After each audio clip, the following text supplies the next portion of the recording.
Let me just have a look here. It's just like being Cindy Crawford. She's about this size now too.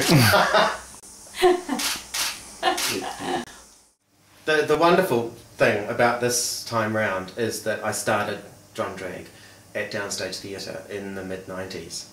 And I'm going to do that again and spit this up. That was ladylike, wasn't it?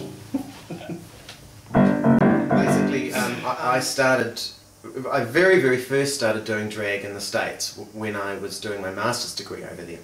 And at one point I was doing 3 shows a week when I probably should have been in the library studying. But you know, I was off at the local club doing these drag shows. And the thing is, you know, it's standard nightclub drag is lip syncing. And I started getting a little bit bored after a while, and so I brought my drums along. And I did a Gloria Estefan number, and in the middle I broke out the drums and did a big drum solo. And you know, the audience was just like, what the hell is that queen doing, you know, because they'd never seen anything like that at all. And the very first Downstage show was still lip syncing and drumming, worked into some sort of loose storyline. And when I looked back at it and thought about it, it's the dichotomy between it's not the real sound, it's the sound of some other singer, plus real drumming. Didn't quite work. And I thought, well, I should sing in the next one. It just makes so much more sense, because all of a sudden the whole sort of glam diva cabaret thing just opens up and it becomes real. And it's exciting to sort of bring this show back. And there's so many people in Wellington that I know have said, oh, yeah, you used to do this show years ago and I've never been able to see it. And it's like, now's your chance!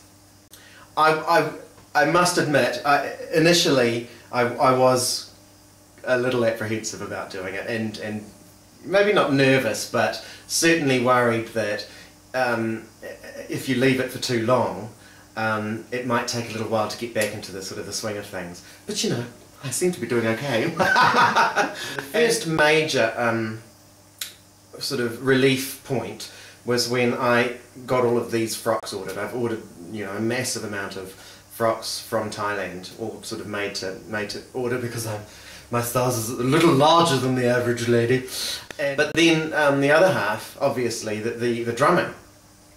These sort of musical pieces that we haven't done in years. And so we had our first rehearsal a few nights ago.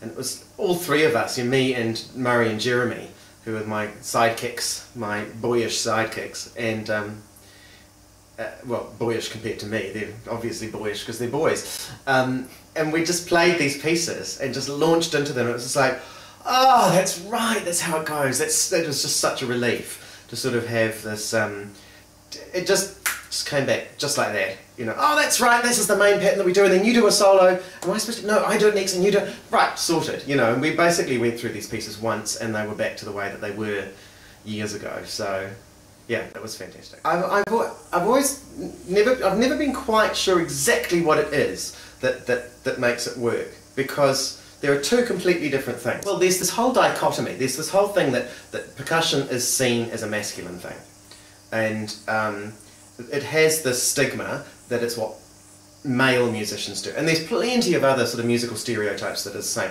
Conductors, brass players, you know, the people, and then there is, you know, oh, the pretty harpist has always got to be, you know, I know heaps of male harpists. They happen to be gay, but never mind.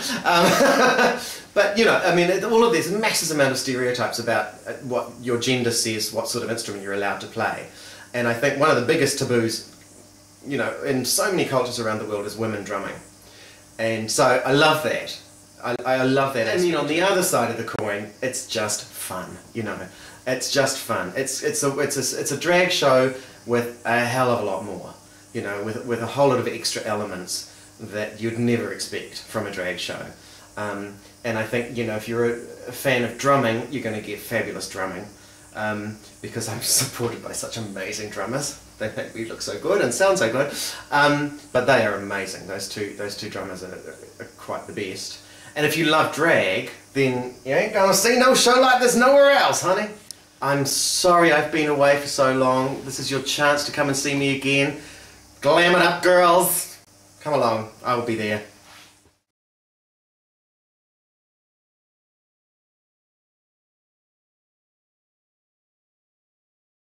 Put your glad rags on, God knows I will.